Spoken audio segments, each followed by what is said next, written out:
Hey there guys, I am the Six Machine and welcome back to another Warhammer video. As I said, in this one we will be going over the rules shown off for the brand new Custodes character, the Blade Champion. So let's not waste any time because this guy has some very cool rules to go through. So unlike the Reductus Saboteur, this guy really does love to get up close and personal with his enemies. Not only is he rocking a base 6 attacks, which, when you compare it to a current shield captain who only has 5, also maybe gives us a possible tease at a potential bump in attacks across the board for Custodes. Because, let's be honest, although this guy is meant to be a melee powerhouse, I can't imagine him having more attacks than a shield captain. The same amount? Yeah, sure. But more? I don't know, I think we might be able to take the fact that he has 6 attacks as, at the very least, shield captains also going up to 6. And so that in itself is some quite exciting news, especially if that trickles down to the standard Custodes and they end up going up to maybe 4 attacks each.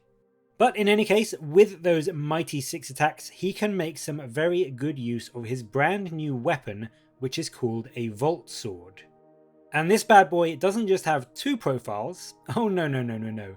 The Blade Champion has a full 3 separate profiles to choose from when he swings. He can choose to swing in the Behemoth stance, which is your anti-big monster, anti-vehicle attack, which is strength +2, -4 AP, and a flat 2 damage, but with the extra caveat that on hit rolls, not wound rolls, hit rolls of 4+, automatically wound. And it's worth noting that automatic wounding is only against monsters and vehicles, but this does mean that he can do a heck of a lot of damage to enemy monsters really reliably, and then being presumably strength 7 with that +2 strength means that even wounding, if you don't get the automatic wounds, won't be too difficult because at strength 7 you're probably going to be needing 4s against most monsters and vehicles in the game. His second stance is the Hurricanist profile, which is your standard anti-infantry kind of profile and swings at strength user, -1 AP and 1 damage, but then making 2 hit rolls for each attack. So I mean, this one isn't super exciting, but of course he does have 6 attacks base, so that means he can be stomping into enemy squads and hordes with up to 12 strength 5 attacks. So he is going to absolutely mulch his way through guardsmen and gaunts, and even the new toughness 5 orcs will lose around 5 in a single round of combat against this guy.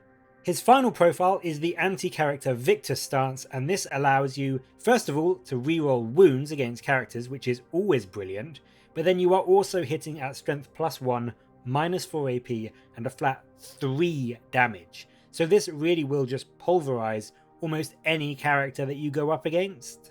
And as an extra little bonus, if you look at that profile, strength 6, -4 AP and 3 damage means he is going to be really good at carving through things like Terminators or Bikes or Aggressors and other sort of Gravis armor units that have those 3 wounds, and on average he will kill an entire 3-man Aggressor squad before they can even swing in this profile.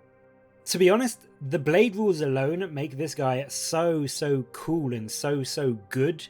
In my opinion, he can kill so much, and there is really no target that he will struggle to at least put some decent damage on with his variety of stances. But then on top of that, on the defense front, he is also no slouch. And with his consummate swordsman rule, he has a hit-based version of transhuman physiology in that he can never be hit in melee on less than a 4+. So all of those super HQs like Gaz or Abaddon or Gilliman or Demon Princes that hit on 2s, not anymore. They need a 4 or he is just going to parry their blade away.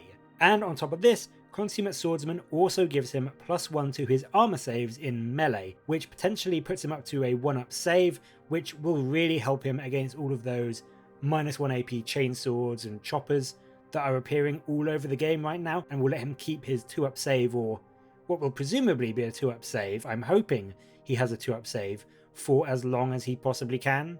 The final rule they show off for him is the quite common sort of like champion style rule, which for him is called the Legacy of Combat, and this allows him to first of all heroically intervene 6 inches, which is really great for helping him get into combat quicker and sort of tricking your opponent if they think they're safe, and then you just tell them, actually I can heroically intervene 6 inches, so he is now in combat. And then also when he is in engagement range, he fights first.